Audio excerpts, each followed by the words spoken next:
Γεια σας, είμαι η Καλλιόπη Θωμά και θα σας απαγγείλω ένα ποίημά μου με τίτλο «Στου ονείρου μου την άκρη». Στου ονείρου μου την άκρη. Ξάφνου ξεπρόβαλες εκεί, σε μια γωνιά, εκεί, στου ονείρου μου την άκρη.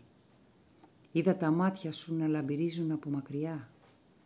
Άκουσα ήχους σαν Θεού την ψαλμοδία, μα η φωνή ήταν δική σου. Πασπαλισμένη ζάχαρη κρυσταλλική, γλυκιά, θερμή και τόσο ξεχασμένη. Άρχισαν τα μάτια να ακούνε το σολφέζ και τα αυτιά να βλέπουν πίνακες βαμμένους με χρώμα ανεξίτηλο, έντονο κόκκινο, το κόκκινο του πάθους, που μες στο δέρμα έχει τρυπώσει, μπασταρδεύοντας το αίμα της καρδιάς. Εκεί ξεπρόβαλες, στου ονείρου μου την άκρη. Το χέρι άπλωσα για να σ' αγγίξω, μα η φωτιά του εγωισμού μου έκαψε τη σκέψη.